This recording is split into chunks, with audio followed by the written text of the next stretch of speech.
We want to welcome you to a mirror of our culture, sport and society in America. We're proud to be co-hosts of this extraordinary conference, and we're so pleased to have all of you with us today, tomorrow, and Friday as well. It's my pleasure to introduce to you now President Thomas Kunkel.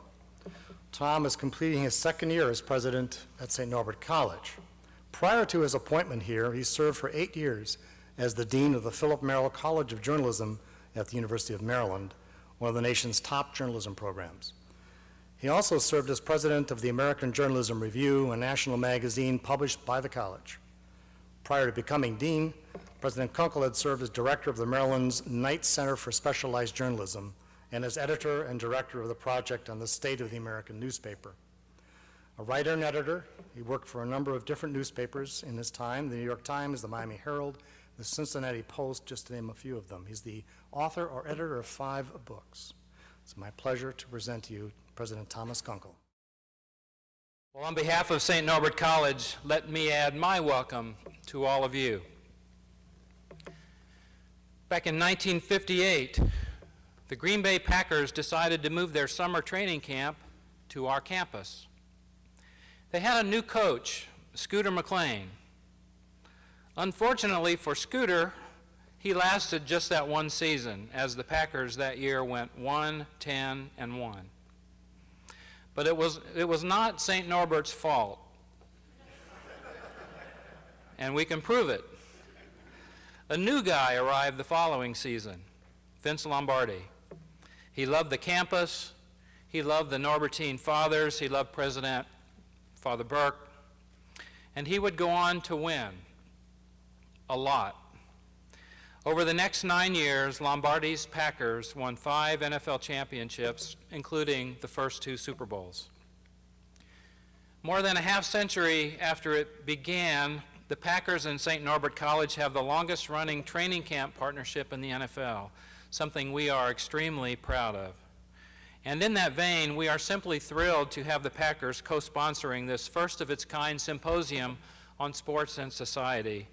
I especially want to thank Mark Murphy and Betsy Mitchell of the Packers for their enthusiastic support for the idea and their hard work in pulling it together. Everyone who's paying half attention understands that the importance of sports in our culture far transcends what happens on the playing fields. Of course, many of you in the hall today have devoted much or most of your careers to researching and writing about those implications. That's why we're so pleased to have you with us for what we feel will be a unique and uniquely entertaining venue for exploring this complex subject. I want to thank my colleague Mike Marsden for conceiving this idea and urging us to propose it to the Packer organization. And I especially want to thank Dr. Kevin Quinn, our Associate Dean for Social Sciences, for planning and coordinating the program. Sports and society is a big, big subject. And as you'll see from your program, our symposium is going to cover a very broad waterfront, from sports and race, to the impact of sports on our local, regional, and national economies, to sports as depicted in film, to the sports hero as role model. And though there will be plenty of academic presentations, I promise you this is definitely not going to be your father's academic symposium, or your mother's for that matter. Now, to get us started by introducing the morning's keynote speaker, it's my great pleasure to welcome the president and CEO of the Green Bay Packers, Mr. Mark Murphy. Mark is heading into the 3rd season with the Packers, a position that is the capstone of a long and distinguished career along the way. See, you jumped to conclusions there, Mark. Sorry about that. A graduate of Colgate University, Mark was an all-pro safety in an 8-year career with the Washington Redskins.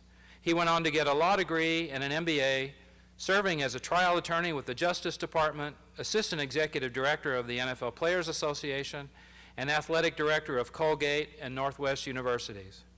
In addition to being responsible for all the on- and off-field operations for the Packers, Mark also serves on the NFL's Management Council Executive Committee, which is responsible for negotiating a new collective bargaining agreement with the Players Association. I'd also like to tell you that Mark and his wife Laurie already have made a very big impact in the Green Bay community as well. Now, please join me in welcoming Mr. Mark Murphy. It is a pleasure to be here, and I want to, on behalf of the Green Bay Packers, welcome all of you to this conference. And also I want to thank both Tom and Mike for approaching us. We are very proud of our relationship with St. Norbert, and we're really excited to be co-sponsors of this event.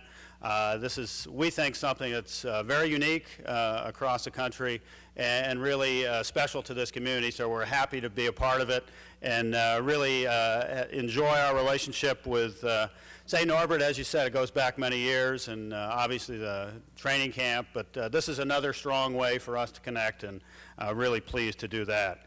My main purpose here today is to introduce Paul Tagliabue. Really a remarkable man, and just want to say a few words about him before I turn it over to Paul. But something a lot of people don't know about Paul, I think most people think, well, former commissioner, he was a lawyer. Paul was an elite athlete. He was a great athlete. We were talking a little bit earlier.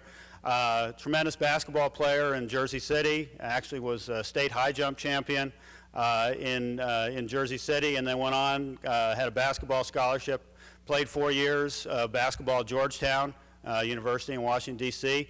Actually, he was their all-time rebounding leader until Georgetown, a young man by the name of Patrick Ewing went to Georgetown and broke a few of Paul's records. But so when you talk about sport and society and the impact that athletics has in society, Paul's seen it from many different perspectives. I first met Paul when he was a fairly young attorney with a law firm in Washington, D.C., Covington and Burling. He was also, while he was with Covington, was special counsel to the league, did all kinds of things with the league and actually other sports-related clients. But quickly, I learned what an outstanding attorney and great person Paul was. Did a lot of different things for the league, and then when Commissioner Pete Rozelle left the league in the late 1980s, Paul was chosen as commissioner, and Paul served as commissioner of the NFL for 17 years and just did a phenomenal job, and is really probably the main reason that the NFL is enjoying the great success that it is now.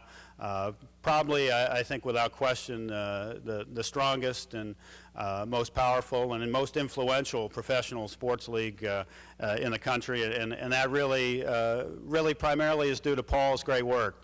Among Paul's accomplishments, negotiated the highest TV contracts ever on behalf of the NFL, helped expand the league from 28 to 32 teams. One of the things that Paul was really helpful with is moving teams forward in terms of building new stadiums and renovating stadiums. 20 out of the 32 teams built new stadiums or renovated stadiums during Paul's tenure. And one of the big ones that we certainly appreciate here is the renovation of Lambeau Field. That was also due in large part to Paul's fine work at the league level. But what he's probably best known for, though, is a tremendous labor peace that the league enjoyed under his tenure as commissioner. To put it in perspective, and it's a little easier for me because I was lived during that. I was a player during and worked for the Players Association during that time. Throughout the 80s, the labor relations between the management and the players were bad during the 80s. 1982, we had a 9-week strike.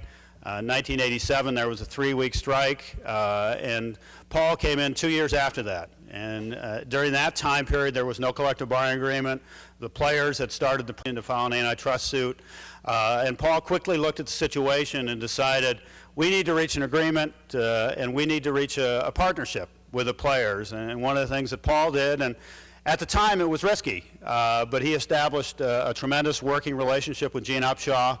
And really since then, we've had tremendous labor peace. The first agreement was reached in 1993, and that labor peace continues until today. But obviously now we're in a situation where, and I'm sure Paul will touch on it, we're into our last year of our collective bargaining agreement, but we're all really hopeful that we can as Paul did, establish a good working relationship and reach an agreement that works for the players, the owners, and allows us to grow the game. Paul retired in 2006, and those of you that know Paul know that he's an active man and has continued to be involved in athletics and sports. He's involved in a couple different boards of higher education boards with the SUNY system in New York, and he's also the chairman of the Board of Trustees at Georgetown. In addition, he's worked on a special committee with the United States Olympic Committee, and also now works as a special advisor to the Big East Athletic Conference. So he's seen sport and society from all different perspectives. He's a fascinating man, one of the most thoughtful and intelligent people that I've ever met, and it's really a treat and a pleasure for me to introduce today our keynote speaker, Paul Tagliabue.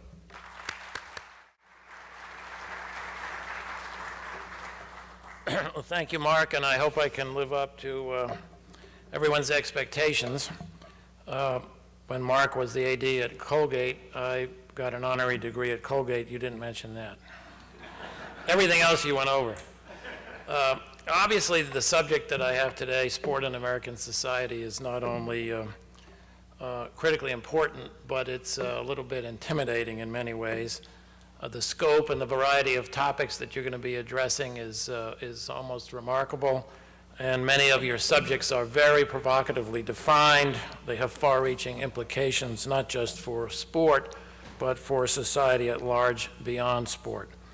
I've been introduced today as the former commissioner of the National Football League, and this is fine, especially here in Packer country. Being anything to do with the NFL carries a great deal of respect and significance.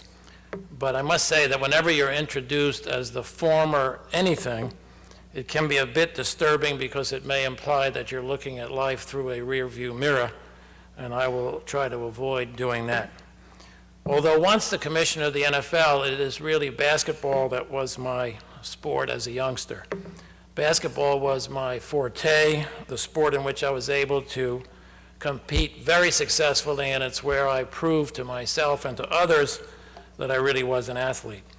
But basketball, more importantly, was also the sport that enabled me to be a highly recruited high school athlete, to secure a scholarship to go to Georgetown as a student athlete. And because I was able to go to Georgetown, I obtained a very high quality education. On top of that, I was able to go to law school on an academic scholarship and then to be well educated to compete in the real world. So from my perspective, basketball is what says a lot to me about how amateur sport in America can shape its participants. But come back to football for a moment, because my experience there, I think, also says a lot about the place of sport in American society. Frequently I'm told, especially since I retired, that I became well known in America partly because my name was affixed on the NFL's Wilson football and people could see my signature on television. So I've got two footballs here with me, and the first one is the Wilson football. It's usually all leather. This is what they call a white panel job, but it's got my signature on there. So that, in some ways, was significant for me in my career. But for me, the really important football is another one that I have up here. It's a kind of street football that we used in Jersey City, New Jersey, when I was a kid in the early 50s, playing touch football. It's a football made of newspaper. The newspaper is wrapped tight in what we then called black electrical tape. I'll show you this version of a football. That is a football in Jersey City from the 50s. Now, you could make it more elaborately. You can build it up in the middle. You can put more tape on the end. And it's wrapped in black electrical tape. And if you want to throw it, you can actually figure out how to throw a spiral. That's why there are no NFL players in Jersey City. Yeah. See, 3 of my high school basketball teammates actually played in the NFL.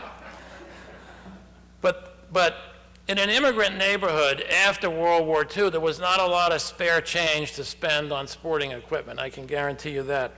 So we didn't have footballs. At least we didn't have rubber or leather inflated footballs that we were able to use in the street. If you had a football that was inflated, you could use it on dirt or grass so it wouldn't get scuffed and wear a hole in it.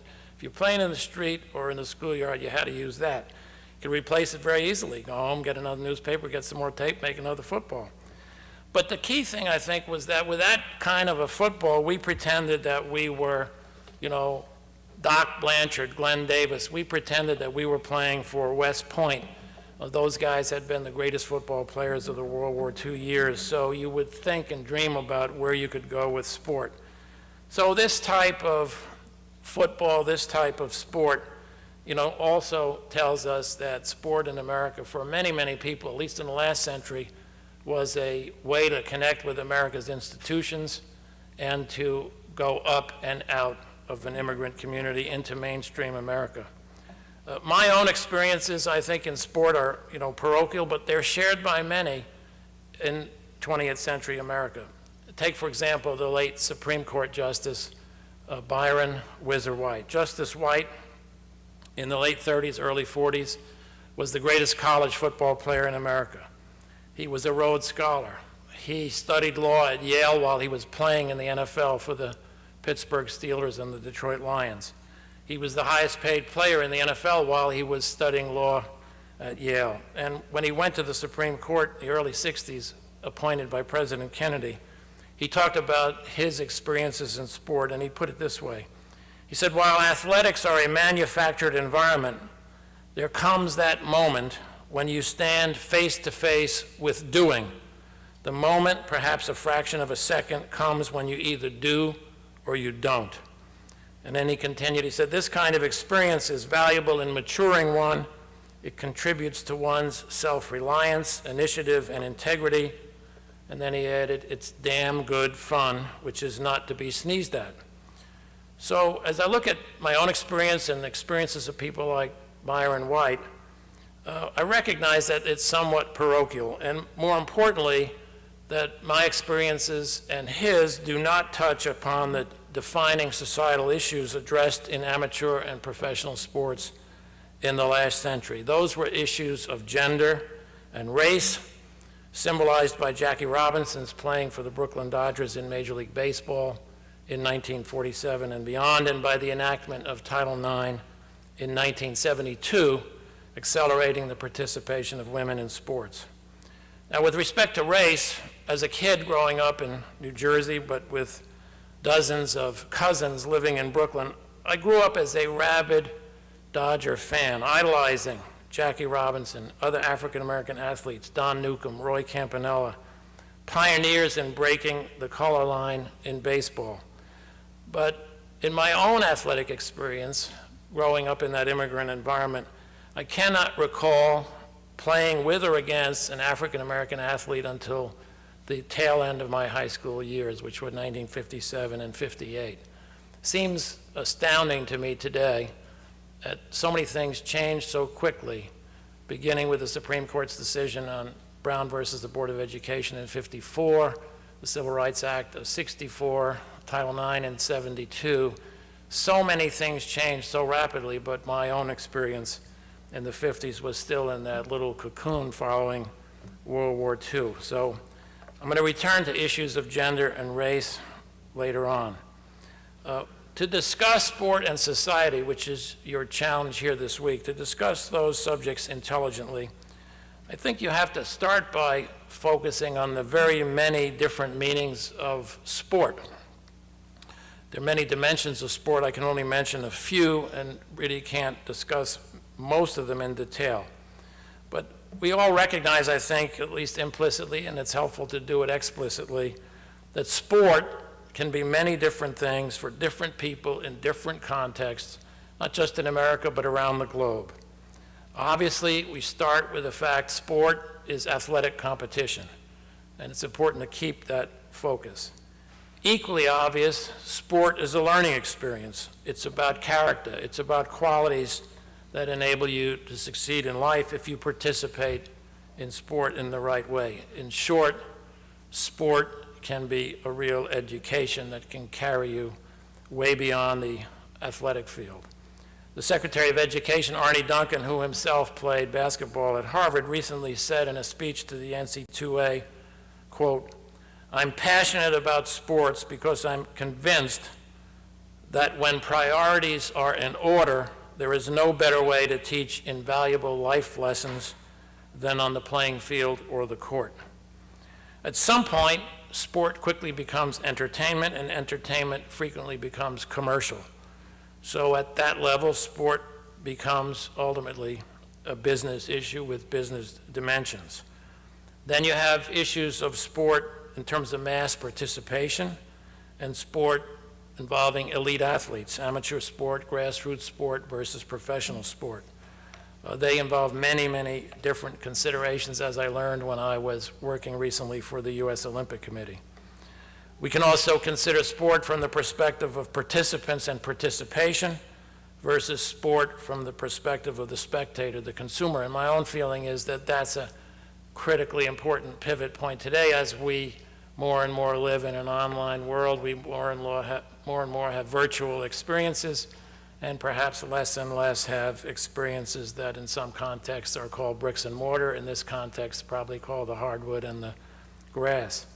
So whether you're playing sport or watching sport or just talking about sport rather than doing sport, you can have many different perspectives. Sport's also a critical manifestation of community, and that's not known any better than in this community here in Green Bay, where the Packers for so many years, so many decades, have been a critical part of community. The NFL, sometimes we used to say our product was the triple C's: competition, collaboration through the league, and community. And a striking example of the community manifestations of sport occurred in New Orleans after Hurricane Katrina in 2005, with the decision that the Saints would stay there and that the Superdome would be rebuilt as a way of contributing to the hoped-for rebirth of that community. With the collective will of thousands of people, with a lot of leadership from many people, the Superdome was rebuilt. The Saints resumed playing 1 year after Katrina, and that was followed by extraordinary efforts by Saints players and coaches in that community, Sean Payton, Drew Brees, and many others.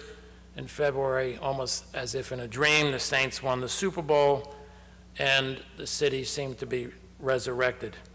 The Saints brought home not just the Lombardi Trophy, but they underscored that the age-old lesson that in many, many dimensions and at its essence, team sports are about community. When people ask me about sports and society, I usually like to think about some of the more provocative and out-of-the-box assessments. And one of my favorites is by a professor of American foreign policy at Johns Hopkins, Michael Mandelbaum. The book is entitled "The Meaning of Sports: Why Americans Watch Baseball, Football, and Basketball, and What They See When They Do." It's a terrific book based on a historical review. It takes into account anthropology. It closely examines the development of America in the late 19th and early 20th centuries, the movement from the rural to the urban. And Professor Mandelbaum finds deep religious roots for sports. He says that sports' powerful grip on the imagination of Americans, it has its source ultimately in human needs that can be traced back to the earliest human communities, needs to which the dominant response for most of human history came from organized religion. This is really a well-argued book and well worth reading, but here's how he puts his point about sports and religion. He says, quote, "Sports and organized religion share several important features. Both address the needs of the spirit and the psyche rather than the needs of the flesh. Neither bears directly on what is necessary. Both stand outside the working world. And team sports provide three satisfactions of life to 20th century Americans that before the modern age only religion offered: a welcome diversion from the routines of daily life, a model of coherence and clarity, and heroic examples to admire and emulate." The other end of the spectrum, there's been a lot of talk about sport, especially football, that recurred throughout the last century on one simple question. Is football mostly about violence, indeed about war, or is football more benign, and might it actually be a substitute for war or other destructive forms of engagement? Over the years, some people have pointed to the terminology of football. I'm sure Mark was, as he played for the Redskins, some of this was current at his time. The terminology of football was often criticized. Blitzes, which comes from the blitzkrieg. Battles in the trenches, the forward pass referred to as the long bomb. Others note that the founder of college football, Yale's Walter Camp, often sprinkled comparisons to warfare in his arguments for how football should be played and for the importance of football. And many grew up in the last century to recite from memory General MacArthur's observation, quote, "Upon the fields of friendly strife are sown seeds that upon other fields on other days will bear the fruits of victory." And you have similar statements from Churchill and others in England about competition in sports in England. In the 60s and early 70s, when I was first involved with sports as an attorney, America was at war in Vietnam, and NFL football at that time, and I think this is reflected in one or two of the topics on your agenda for this week. Football was often associated with war and political leaders who were viewed as pro-war, partly for the silly reason that President Nixon reportedly used to call the Redskins coach George Allen and suggest plays to be run by the Redskins, so football became a part of Nixon's war planning. Personally, I never found such arguments very persuasive, and when I became commissioner, a professor of literature and poetry at Bates College, who happened to be my cousin, wrote a poem dedicated to me that saw football as a substitute for violent aggression. My cousin told me when I became commissioner he only knew one other person in his life who was involved in sports, and that was Babe Ruth. And as he concluded his statement to me, he said, "And I don't think he was in football, but I'm not sure." Anyway, my cousin wrote this poem. It's a wonderful piece. He talks about football as involving, quote, "momentary mountains of costumed beefy men, helmeted like Greek warriors, competing in snow and rain or brilliant sun and wind in fall and winter." You can identify with that up here. And then he concluded, "Sometimes, battered and boisterous, they kick, they run, they catch, audiences wildly applaud, and we all win when we turn wars into exuberances of sport." So the role of sport in America is not just complex, it can be debated from a lot of different perspectives. The media today features culture wars, and sport itself has its own culture wars, its own battlegrounds of values, sometimes positive, sometimes negative, the heroic and the shameful, often played out with stereotypes. I think in your discussions here this week, be interesting and constructive to seek to identify different traditions in American culture and to consider whether they are complementary or conflicting. Perhaps you can reconcile or combine those that may be conflicting into a coherent vision and a set of principles that would produce a respected and valued framework for leadership and action by individuals and organizations who embrace the societal importance of sports. We have, for example, a sport tradition of excelling and winning, individually or as a team, and for the community. Sometimes the winning is said to be at all costs, and Coach Lombardi is often seen as the embodiment of this tradition. At the same time, just to take another example, we have a civil rights tradition of giving individuals the opportunity to participate fully and without discrimination in all aspects of society and to serve others in the community as a higher calling. And Dr. Martin Luther King is often seen as the embodiment of this tradition. So they were contemporaries, but two quite different people. Can these traditions be blended and synthesized? Should they be? Would this serve any useful purpose in sport or beyond? Both traditions rest on the power of ideas and on views of human nature that have been well articulated. Both traditions rest on the power of leaders and movements, on the actions of men and women who have been leaders and doers with ideas that inspired and motivated millions of citizens. So I started to think about this, and let me just share a perspective. In David Moranis's biography of Coach Lombardi, entitled When Pride Still Mattered, he tells us that a key element in Coach Lombardi's search for meaning was about striving for perfection. That Lombardi's Jesuit mentors at Fordham University, quote, taught him that human perfection was unattainable, but that all human beings should still work toward perfection by using their God-given capacity to the fullest. And, as Lombardi put it, the spirit to excel should endure forever. And Moranis quotes Lombardi as follows: complete victory can never be won. It must be pursued, it must be wooed with all of one's might. Each week there is a new encounter, each year there is a new challenge. But all of the display, all of the noise, all of the glamour, and all of the color and the excitement, they exist only in the memory. But the spirit, the will to excel, the will to win, they endure, they last forever. These are the qualities, I think, that are larger and more important than any of the events that occasion them.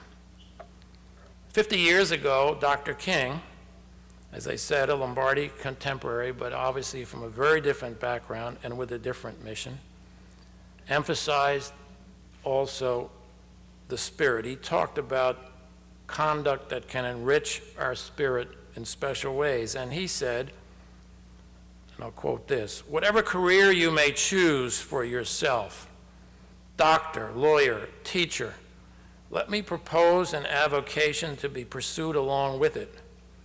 Become a dedicated fighter for civil rights. Make it a central part of your life. It will make you a better doctor, a better lawyer, a better teacher. It will enrich your spirit as nothing else possibly can. It will give you that rare sense of nobility that can only spring from love and selflessly helping your fellow man. Make a career of humanity. You will make a greater person of yourself, a greater nation of your country, and a finer world to live in. So make a career of humanity. That is Dr. King's message to all us. And the focus on this enriching the spirit and pursuing perfection, even if you fail, is something common to both Dr. King and Coach Lombardi. There are many, many ways authentic to our own interests, our own training, and our own activities to make a career of humanity and to pursue excellence. Take, for example, the world of athletics, where participation in sports is an intensive education, as I've already suggested. Some of the greatest teachers that we can all look at, some of our greatest mentors, have made a career of humanity through their careers in athletics. I'm thinking, for example, of Eddie Robinson, who began coaching college football in the early 40s at Grambling, went on to win more than 400 games in his career, sent many great Grambling players, including the Packers' great Willie Davis, to the NFL, and broke down stereotypes that stopped so many African-American men before Robinson from getting even the chance to coach or play football at the highest levels.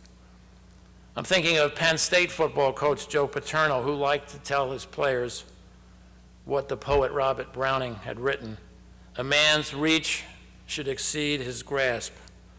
Paterno understood that you cannot succeed on the football field or in life unless you are never self-satisfied, always reaching higher. His legacy includes not just exceptional graduation rates for his players, but endowed faculty positions and library facilities at Penn State. I'm thinking of Wilma Rudolph, who became in the 1960 Olympics the first U.S. woman track athlete to win 3 gold medals. She became a hero to American women and girls of all backgrounds, a symbol of the moral imperative of ensuring equal opportunity to women and girls in sport. After the Olympics, celebrating her victories in her hometown, she declared, quote, in every effort, I've been motivated by one thing, to do justice to those who believe in me and to use my physical talents to the glory of God and the honor of womanhood. I'm thinking of the baseball player Roberto Clemente, Hall of Famer for the Pirates. Born into poverty in Puerto Rico, Clemente valued both his roots and his opportunities in American sport. After a devastating earthquake in Nicaragua, he chartered a plane to deliver supplies himself. The aircraft crashed soon after takeoff, and he died just a few miles from his birthplace. His devotion to humanity serves as an inspiration to many. As he once put it, anytime you have an opportunity to make a difference and you don't do it, you are wasting your time on earth. I'm thinking of Billie Jean King, an extraordinary professional tennis player for more than 2 decades, beginning in the 60s, a leader in the creation of the first women's professional tennis tour, and an early effective advocate for the rights of women and the lesbian, gay, bisexual, and transgender community, and against sexism and homophobia in sports and society. And finally, as I look at the 20th century, I'm thinking of someone I know very well, someone I played against when I was a freshman in college, John Thompson, the very talented basketball coach for 27 seasons at my alma mater, Georgetown. John knew that college athletics have a special value for students from lower income communities because it can give them otherwise unavailable access to higher education. By walking off the court before 2 games in 1989, John galvanized coaches and university presidents around the country to revoke an NCAA proposal that he and they ultimately viewed as discriminatory in limiting access to athletic scholarships. Each of these figures has had a catalyzing effect on society, has moved the needle for social justice by these individuals excelling not just in sports, but in vocations beyond sports that made a large social impact. As you reflect upon the stories of these leaders, of Eddie Robinson, Joe Paterno, Wilma Rudolph, Roberto Clemente, Billie Jean King, and John Thompson, I think you can see that many of the sports icons of the last century made for themselves, as Dr. King put it, careers of humanity in sports. So in many, many ways, I think the critical question we all face going forward is whether in the next century, the 21st century, this century, we can continue to produce such leaders. Men and women with the spirit to excel, as Lombardi put it, and motivated to enrich the spirit, as Dr. King put it. Will sports continue to be a positive force in developing the qualities and experiences that create athlete citizens?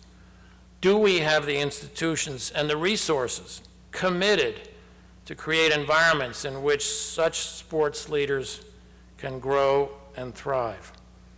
I must say I'm often amazed and usually dismayed at the numbers of talented young people that I meet whose only career interests are in sports business, sports event management, or sports marketing. Not enough of them talk to me about sports leadership, coaching, and other aspects of sport that go beyond the business sphere. Do we need more academic programs in our colleges and universities offering degrees in coaching as a form of teaching, offering degrees in sports leadership, if not degrees, at least programs and majors? Can our colleges and our universities deliver on Secretary Duncan's observation in his recent speech to the NC2A, where he said, collectively, along with the military, college sports are arguably the most important and largest developer of young men's and women's character in the nation. You are literally creating our nation's future leaders. As I look over the horizon into the next century, the heart of our overall challenge as a nation will continue to be the global leader in all areas.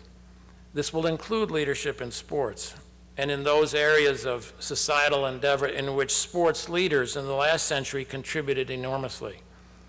But do we as a society recognize the urgency of the continuing need to make leadership in sports a national priority? The global competition that our young people are entering is radically different from the world that prior generations of America's young people entered. You can read about it every day. In most areas of amateur and professional sports today, there's a global talent pool, not just of athletes, but of leaders in other aspects of sport. And it's a talent pool that's meeting standards that others outside of the United States are increasingly setting. We all need to make it a priority to understand this new world and to prepare our young people to compete and lead in it.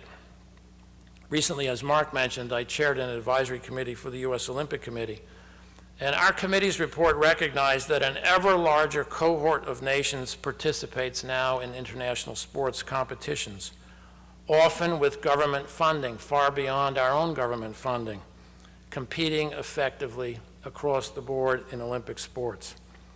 We also recognize that our U.S. Olympians and Paralympians must succeed in this environment in the face of difficult economic and financial constraints in the United States right now, and perhaps going forward. Our committee's report also emphasized that youth sports throughout the United States operate in extremely competitive conditions, and that these organizations in many cases are now facing very difficult financial circumstances.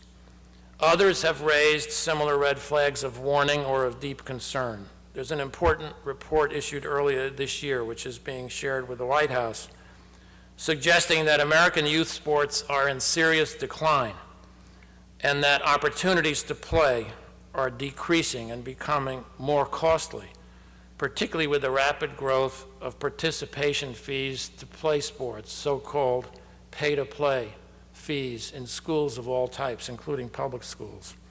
In addition, budget cuts to school sports programs in the past several years alone, since the financial crisis hit, have exceeded $2 billion in public schools around the country, according to this report. This research also focuses on the significant long-term costs to society if state and local governments were to continue to cut funding for youth sports, including associated costs of health care for obesity-related illnesses and others, criminal law enforcement costs, and the economic consequences of high school dropout rates. So one thing I think is certain: the need for leadership by all of us in sports is not to diminish. To the contrary, it's likely to increase dramatically. And for me, the positive thing is that a next generation of leaders exists, but we need to support them and expand their ranks. I'll give you a few examples. We could all do well to support leaders such as Ann Cody, a three-time Paralympian in track and field and basketball, a world record holder, and a marathoner who inspires and serves the cause of athletes with disabilities in the United States and worldwide in key positions in the U.S. and international Paralympic movements. Ann's commitment to working collaboratively with the poor around the world is helping to empower disabled women previously forgotten. We would all do well to support leaders such as Dikembe Mutombo, the former outstanding Georgetown and NBA basketball player, born and raised in the Democratic Republic of the Congo, whose tireless dedication to helping others has, among other things, resulted in the construction of the first new research and teaching hospital in the Congo in nearly 40 years, with a personal donation of over $15 million by Mr. Mutombo. The hospital is named after his mother. We would all do well to support leaders such as Warwick Dunn, a recently retired outstanding NFL player, now a part owner, I understand, of the Atlanta Falcons. Warwick Dunn became the head of his own family when he was 18 years old, when his mother, an off-duty police officer was killed by armed robbers.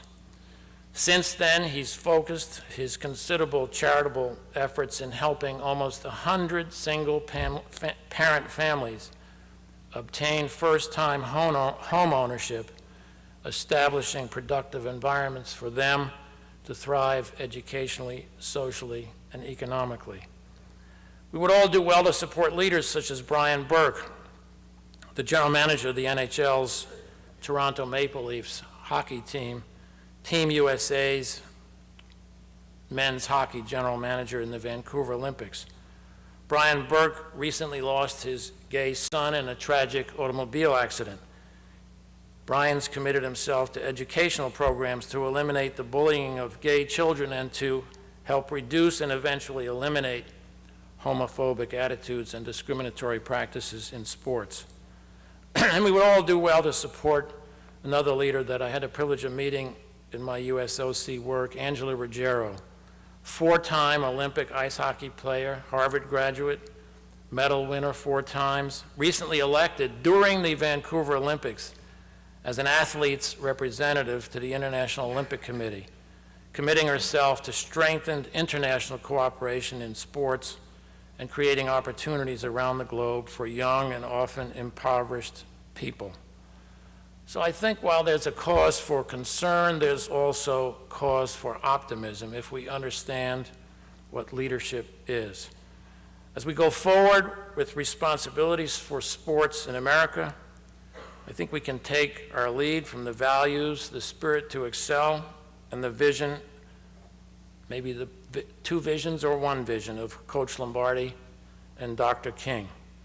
All of us must make it our highest priority, our moral imperative, to energize and support leaders such as those I've mentioned, and just as important, to support the visions they articulate, the institutions they create, the programs they formulate, the resources they generate, and the legions that they motivate. So hopefully that'll give you some goals for this week and some food for thought. Thank you for having me, and thank you for listening. Godspeed.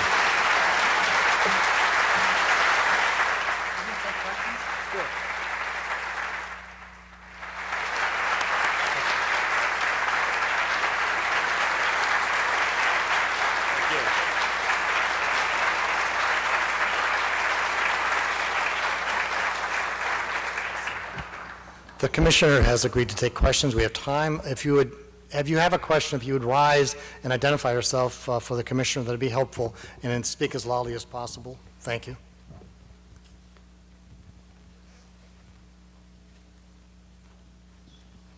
Let's see. Question. Mark. Yeah. Tell us a little bit about the work that you've been doing in the Big East, particularly as it relates to conference expansion, the schools we're looking at now. Yeah, basically it grew out of my chairing the board of directors at Georgetown, and the president of Georgetown first asked me to talk with him and some of his people about where the Big East might go as there's more and more discussion in college sports about bigger and bigger conferences, and conferences that have television networks and lots of television revenue from football. And the Big East, of course, has got half of its schools play football, half of its schools don't. Their main sport is basketball. And then from those Georgetown conversations, I've ended up as a volunteer sort of advising the Big East commissioner and the Big East presidents. And I think the issues are, they're challenging because on the one hand, there's a need for revenue, there's a need for funding for sports. Television revenue for football, and to a lesser degree basketball, is the funder of many of the intercollegiate sports across the board. Georgetown participates in more intercollegiate sports, I think, than any other Big East school. You know some of these issues from your days at Colgate and Northwestern. So the funding is important, especially at a time when endowments are flagging, philanthropy is flagging, tuition increases are being held down. On the other hand, you have to keep the focus on the academic priorities of the university. You have to keep sports in context. You have to resist the pressures just to keep adding product, adding weeks. So it's a complicated set of issues, both commercial and academic issues. And I guess my piece is really in the media space, how to create value for conferences in this case, without sacrificing the other values that universities need to preserve. It's going to be an interesting piece of work. I'm only dismayed that it's going to be too intensive during the summer months when I was hoping to spend a lot of time on an island in Maine. Question over here?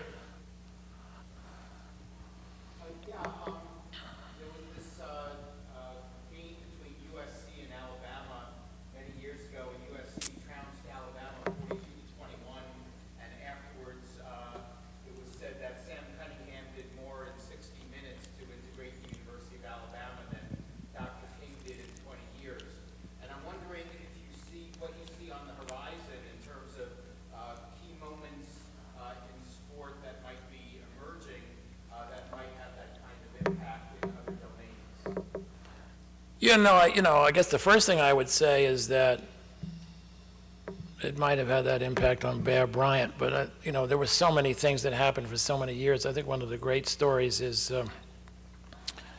goes back to some of the NFL Hall of Famers who played for the University of San Francisco. I think Ollie Matson and people like that, who in the early 50s refused to go play a bowl game because they wouldn't let the black athletes play in that bowl game. So I think most of those things happen incrementally and over time.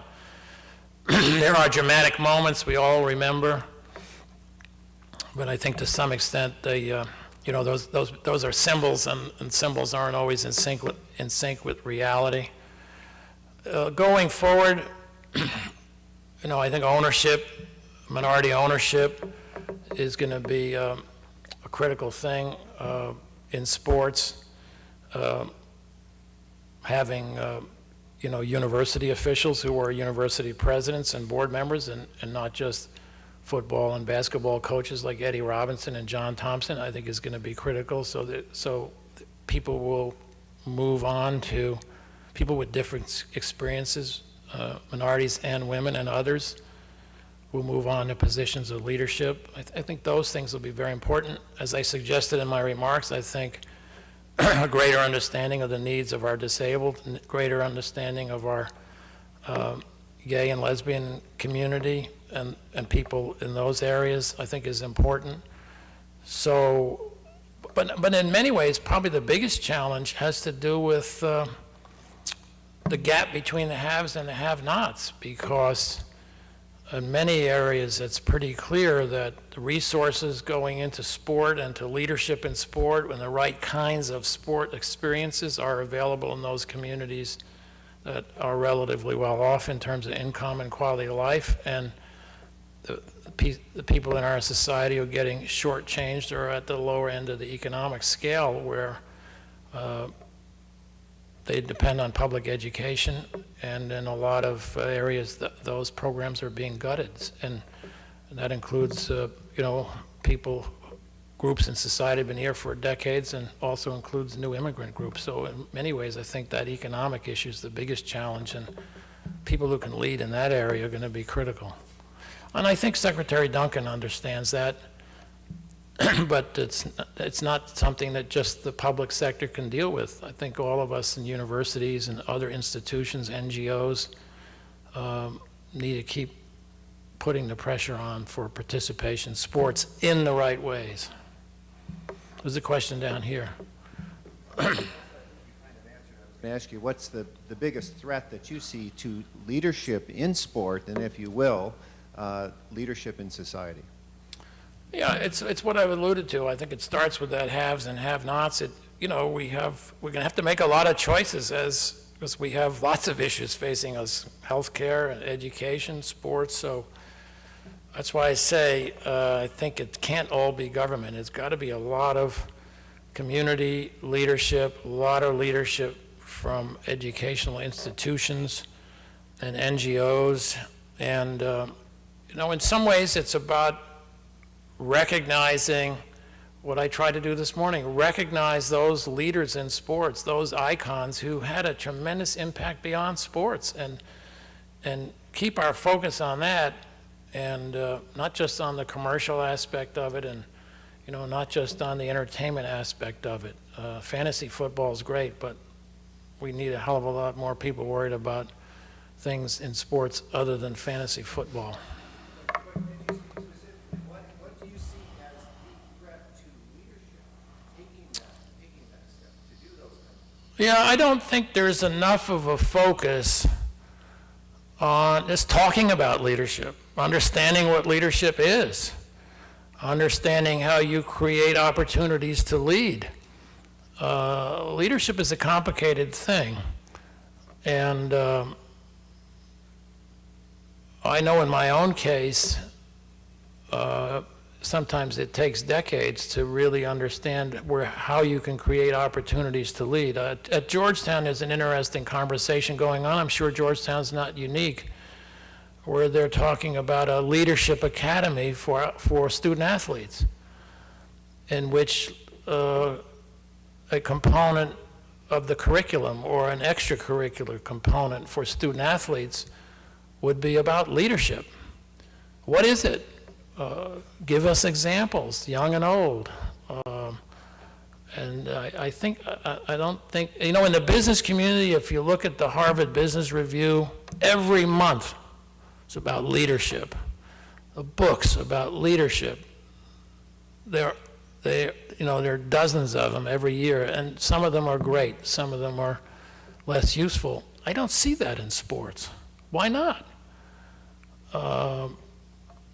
It's not something that, to some extent you're born to lead, maybe. Certainly Vince Lombardi and Dr. King were born to lead, but it's also about acquiring skills and understanding how to mobilize, create organizations. There's a new group out there called Up to Us, UP, the number 2, us. They get it. There need to be more organizations like that, focused on leadership in sports. And, and I think, like I said, Secretary Duncan, I think, gets it. President Kennedy had the President's Council on Physical Fitness. Well, that was great in 1960, but, should there be the President's Council on Leadership in Sports? And if there is, what should it be? And how do you take this commercial engine that's out there in sports, which includes the colleges and universities, not just the professionals, and give it more impact in society than it has had to date? People are working on it, but we're not there yet. I think we need to keep working harder, and we need to commit more resources to it. Yes, Commissioner, in light of you being an attorney and Commissioner of the National Football League, any thoughts on the Supreme Court's decision earlier this week? One of the things I decided when I went to the NFL, I would no longer be an attorney, and I haven't read a court decision in 25 years. In fact, it's very hard even to get me to read a summary of a court's decision. So I think the most prudent thing would not to be saying anything about it, because I haven't read it and I haven't read a summary of it. I haven't even read newspaper stories about it. I just don't know enough to speak intelligently on the subject. 20 years ago, I could have spoken for 2 hours on the subject, but I know that's not what you want, and plus I have to catch a plane.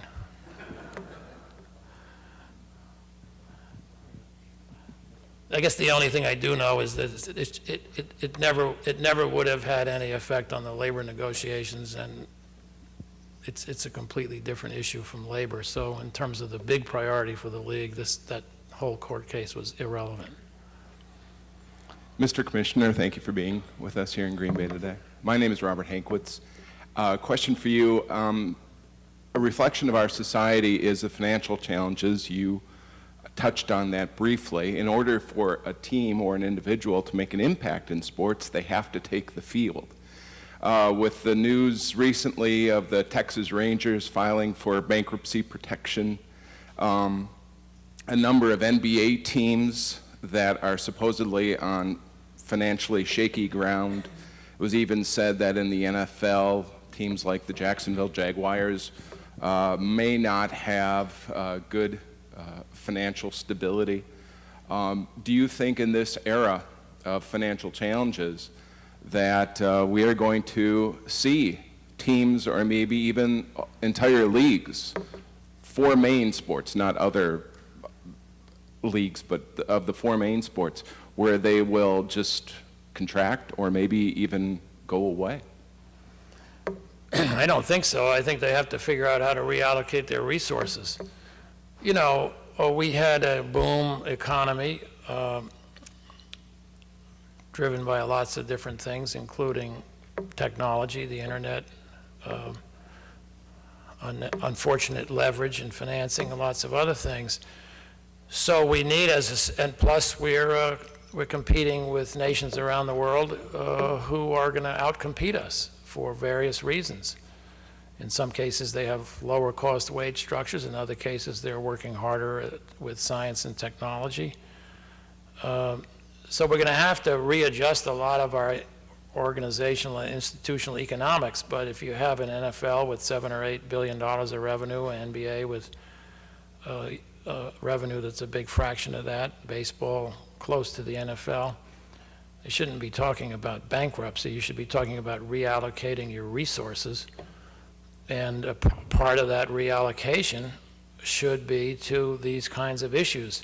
Mark and I were talking earlier. I think he was on the board of something we created in the NFL in the last decade called the Youth Football Fund, where we put a couple of $100 million with agreement from the Players Association into youth sports over a period of years. That's resource allocation. No reason for people to be talking about bankruptcy when you got, you know, $8 billion of revenue and 2,000 athletes.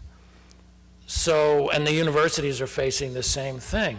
It's redefining your priorities to deal with the challenges that we all currently face. In some cases, that may mean that you're going to have to scale back programs that were great 50 years ago, but maybe have been superseded in current societal significance by other needs and other programs.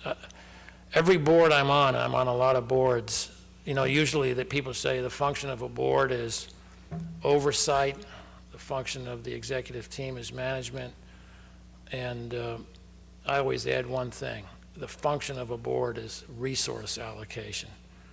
So, because everything that gets done in any organization, whether it's a company or an NGO or a university, depends upon how you allocate resources, and that's got to start at the top, and it's got to be smart. And I noticed there was an article in the New York Times about 2 weeks ago about flag football in the schools in Florida.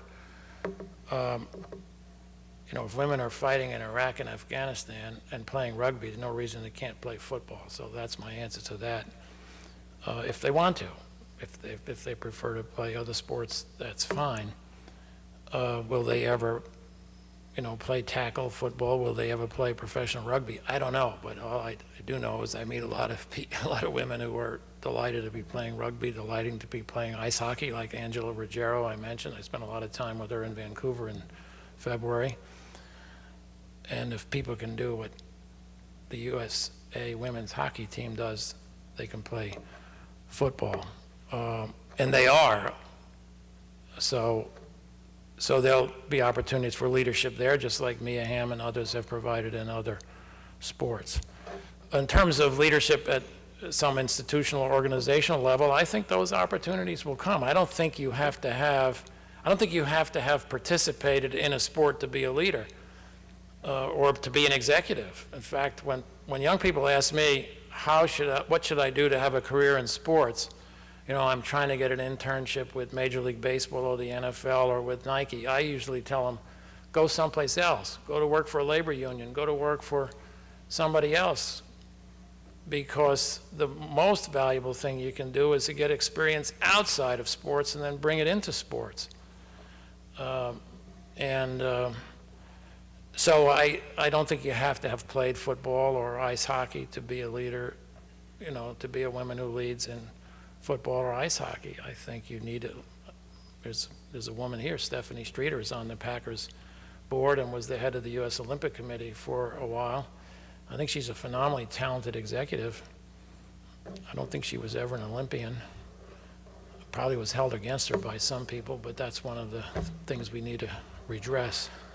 You don't have to have played sports to understand, how to lead a sports organization.